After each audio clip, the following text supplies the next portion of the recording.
Alex Rodriguez's former teammate says Yankees legend is going to die a lonely man. Doug Kiewicz did not hold back when discussing his former Yankees and high school teammate Alex Rodriguez on a recent podcast appearance. The former MLB first baseman, who played for New York in the 2007 season, seems to have very little respect for A-Rod now. He began talking about how Rodriguez's PED suspension in 2014 seems to often be forgotten when discussing the former Yankees' legacy. "It's painful," Kiewicz said on the Foul Territory podcast. "It's like, wait a minute, do you forget you got suspended 200 games? It's like, come on, man. Stop it. I get it. I played a power position and didn't have any. Did it cross my mind? Of course. You thought about it. But I was like, you know what, I want to be able to walk when I'm 50. The critiques continued to get worse. Kiewicz takes offense to Rodriguez seemingly shutting out his former Miami's Westminster Christian High School teammates.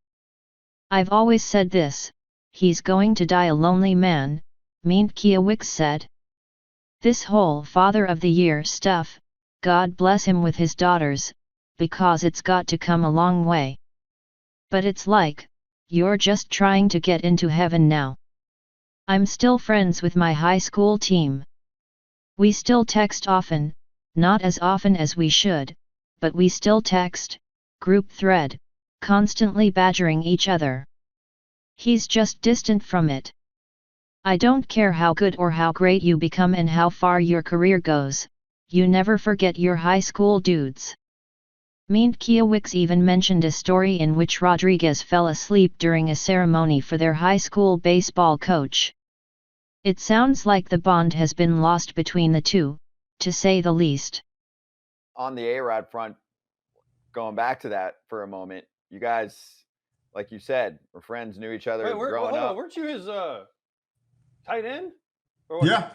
Tight end? Broke school records and almost went to all-state football together. And yeah, I mean, basketball too. And you kind of, like I said, it's painful. I can't, it's like, wait a minute. Like, do you not forget you got suspended 200 games? And it's like, come on, man. Like, stop it. Like, you know what? I get it. I played a power position and didn't have any. Did it cross my mind? Yeah, of course you thought about it. But I was like, you know what? I want to be able to walk when I'm 50 and not, and it was a different, I don't really point fingers, but I mean, I just look at like USA Baseball, as much as I love them, the WBC, Andy Pettit's their pitching coach. It's like, come on, man. Like, and everybody's like, oh, well, he came out and said, he apologized. Well, no, you got caught, bud. And then you apologized. So don't come out and say you were honest from the start. And I get it. I get why guys do it. I mean, if it was legal, I think we all would do it. It's like, you want to get back on the field. You're paid to perform. You're not getting, you still get paid, but you want to earn the money that they gave you, right? You want to be back on the field. But it's like this whole like, well, he came out and he said this bullshit. No, you got caught, bud. And then you came out and admitted it. So don't, like, no one's ever come up the first and be like, hey, I took this, suspend me.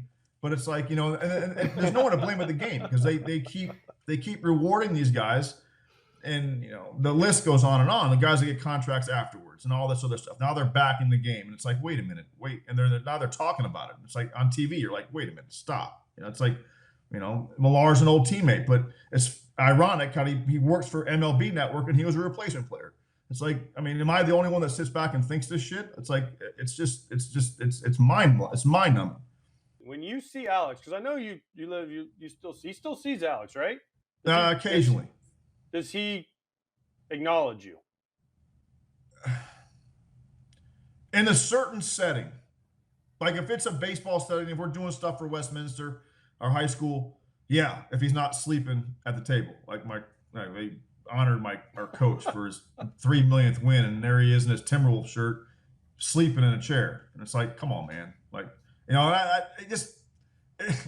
always said that he's going to die a lonely man, because this whole Father of the Year stuff, God bless him for his daughters, because they come a long way, but it's like, you're just trying to get into heaven now. Like that's the part. Like I'm still friends with my high school team. We still text often, not as often as we should, but we still text group thread, constantly badgering each other. And it's just, he's just distanced from it. And I don't care how good or how great you become and how far your career goes.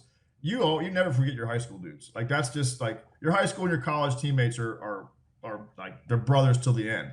And we still talk and we still shoot the shit, but like, he's just nowhere to be found. Even when we do high school stuff for our coach, it's like he's just, like I said, I have a picture of him sleeping at the table in his Timberwolves shirt. I'm like, are you serious? Like, go Wolves. What was he like? No wonder they suck.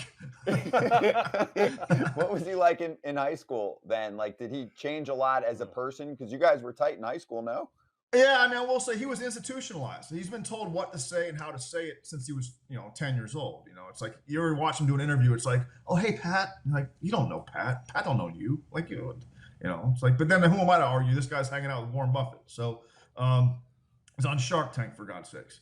But like he just, he had like a funny thing is he had no sense of style. We'd all be coming to my parents' house, was our kind of our gathering place, and we'd all go there before we go out. One, because my dad would buy 50 cases of beer and it was easy to take one and he wouldn't notice it was gone. And then it was a gathering place for everybody. Alex would show up with this like purple and black polka dotted shirt. I'm like, dude, take that off. Like, I'm not going to get caught anywhere near around you wearing that shirt. So take that off, go get a shirt and joke around. Like he still owes me a shitload of money for the wardrobe that he stole from me. But not that I'm some fashion guru, but that shit was tired. But that's just who we were. It was goofy. And I think the number one thing in all seriousness in 2007, I'll never forget this. Like, it was like day 3 of spring training. And like, I'm with the Yankees in 07. And all of a sudden I'm stretching on my own I knew Johnny and I knew the guys from playing against him. But all of a sudden I noticed like Derek started coming closer and Posada started coming closer. And I just was kind of like minding my own business. And they were like, Posada came up to me. He's like, "We should have brought you here years ago." And I'm like, "For what?" Like, he's like, "Alex is completely different around you." And I'm like, "Well, because it's on you guys. You guys let him get away with this shit. Like, you call him out on his dumbass stuff he would do. He'd make a kid carry his glove and his belt and didn't know where this is." I'm like, "What the fuck? Like, you can't carry your own belt? Like, what's wrong with you? Put it on." Like, no one cares. Like, everybody else here is making $30 million too. And they're just as good as everybody else is. So what's the problem? But I remember like Posada made a huge point, like, "Man, we should have brought you here years ago." And I was like, well, shame on you for letting them get this way. You guys could have stopped this shit. He's in awe of all of you. That's why he wanted to come here. And, and that was the year, the whole fiasco with the blonde stripper. And I'll never forget this. So we make the playoffs and we struggled all year. We made it to the playoffs. And God bless Jason Jambi. He was like my twin brother. I didn't know I had. And we're taking ground balls and practicing before the playoffs start. And Alex had a phenomenal year. He had like 56 homers, 160 RBIs, whatever the hell it was. And his defense was awesome. And we're taking ground balls during BP, and all of a sudden he starts throwing balls into the stands. And what's going on? Because it was October now. Well, everybody knew he had struggles in October. And Giambi stands up in the middle of practice, goes, "Hey, do you want me to put a blonde wig on and you can bend me over and bang me in the ass? Whatever gets you right, let's go. Like, get your ass back in and throw it in your chest." It was priceless because like no one ever said that shit to him, and it was wonderful. It was amazing. I was like, I like spit up. I was like, did you really scream that across the field in the middle of a practice?